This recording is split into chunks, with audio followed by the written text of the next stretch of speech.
Today Faith is working on an exercise I like to call the Titanic because it reminds me of that scene in the movie where they're leaning over the front of the boat. There too. Oh my goodness. This exercise is great for helping a rider get their leg underneath them. It's really easy for riders who have horses with touchy sides to get accustomed to riding with their legs somewhat in front of them.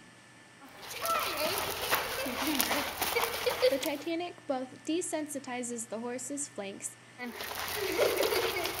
gets the rider used to having their leg in that position. After you find your balance here, you'll be surprised what a secure position it is. It's actually pretty easy to stay balanced over the front of the horse. Good, Lean. Some horses stop quite a bit when the rider is first doing this exercise. I think it happens mostly because they're worried about the rider falling forward, and also because the saddle puts a little bit of pressure on their wither. Faith's mom, Lisa, is doing a really good job walking on a large circle, which makes it easier for Glory to keep trotting. Glory also has an easier time tracking to the left than to the right. Her balance is a little bit better this way, which makes sense because most horses are left-handed as opposed to right-handed. I think a lot of riders also develop preferences for tracking left after they've ridden for a long time.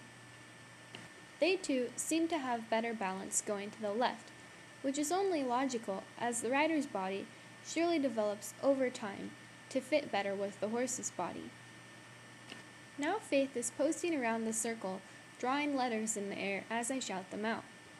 Because Faith is right-handed, I have her draw them first with her right hand and then with the left. Faith actually has very steady hands for a rider so young in age.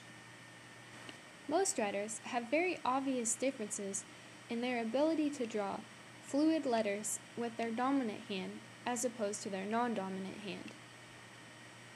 When you have a rider with bouncy hands, it's important to stop and do this exercise and see which hand is really the culprit. Then you just have them draw the letter with their good hand first, and the not-so-good hand second, and the not-so-good hand quickly learns from the better hand. This exercise is awesome because it helps a rider find their balance while sitting upright, helps them keep their balance while they're moving their hands around, and helps them learn to take a soft focus with their eyes.